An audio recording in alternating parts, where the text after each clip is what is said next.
بسم الله الرحمن الرحيم.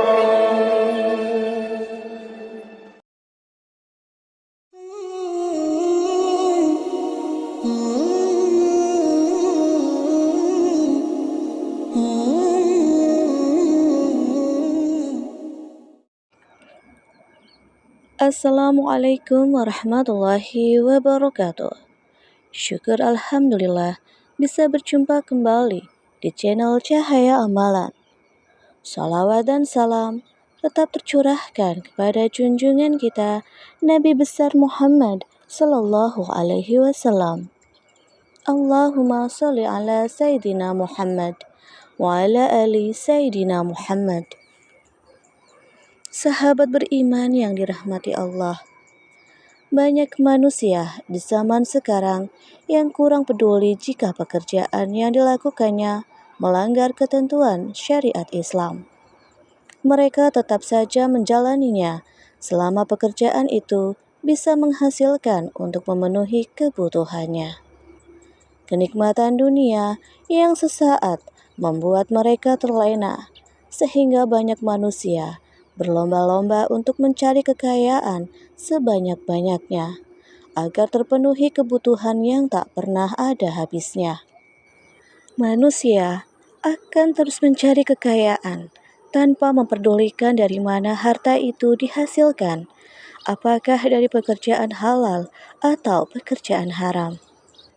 Bahkan seringkali kita dengar tentang ungkapan yang lebih membuat miris, yaitu cari yang haram saja susah, apalagi cari yang halal. Tak banyak yang mau memperdulikan tentang ketentuan syariat, terutama dalam hal mencari rezeki. Dan itulah yang nyata terjadi di kehidupan kita pada zaman sekarang ini. Rasulullah Shallallahu Alaihi Wasallam pernah bersabda, akan datang suatu zaman di mana manusia tidak lagi peduli dari mana mereka mendapatkan harta, apakah dari usaha yang halal atau haram. Hadis riwayat Bukhari. Sahabat beriman, berikut adalah penjelasan mengenai pekerjaan apa saja yang dimaksud dalam hadis Rasulullah tersebut. Simak video ini sampai selesai. Yang pertama, suap menyuap. Pekerjaan ini seringkali kita dengar, bahkan yang seharusnya halal bisa menjadi haram karena hal tersebut. Misalnya saja, orang rela membayarkan sejumlah uang agar mereka bisa diterima dalam suatu pekerjaan.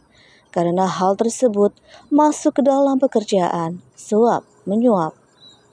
Dari Ibnu Umar radhiyallahu anhu, ia berkata, Rasulullah Shallallahu Alaihi Wasallam melaknat yang memberi suap dan yang menerima suap. Hadis riwayat Tirmizi. Kedua, zina.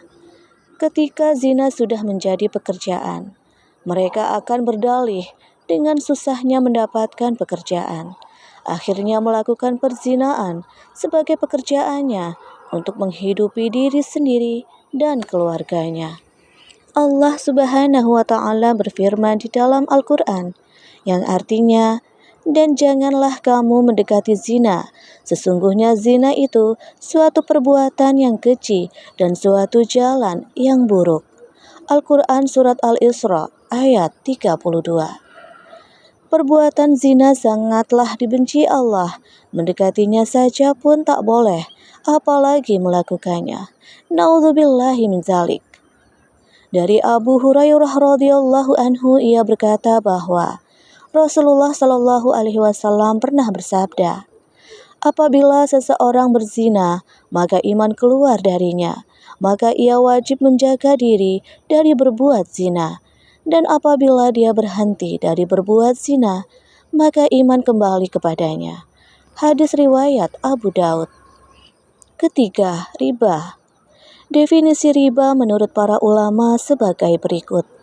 Suatu akad atau transaksi pada barang tertentu, yang ketika akad berlangsung tidak diketahui kesamaannya menurut ukuran syariat, atau adanya penundaan penyerahan kedua barang atau salah satunya. Riba juga berarti tambahan. Riba dapat berarti bertambah dan tumbuh, sedangkan hukum riba sendiri adalah haram. Allah Subhanahu wa Ta'ala berfirman yang artinya, padahal Allah telah menghalalkan jual beli dan mengharamkan riba. Al-Quran Surat Al-Baqarah ayat 275. Dari Jabir radhiyallahu anhu ia berkata, Nabi Muhammad SAW melaknat pemakan riba, pemberi riba, penulis, dan kedua orang yang menjadi saksi atasnya.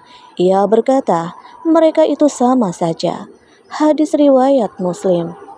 Perlu diketahui bahwa pelaku riba sama saja mengumumkan perang kepada Allah dan Rasul-Nya. Padahal mereka tahu pasti kekalahanlah yang akan diterima oleh para pelaku riba. Sesuai firman Allah di dalam Al-Quran yang artinya, maka jika kamu tidak meninggalkan sisa riba, maka ketahuilah bahwa Allah dan Rasul-Nya akan memerangimu. Dan jika kamu bertaubat dari pengambilan riba, maka bagimu pokok hartamu, kamu tidak menganiaya dan tidak pula dianiaya.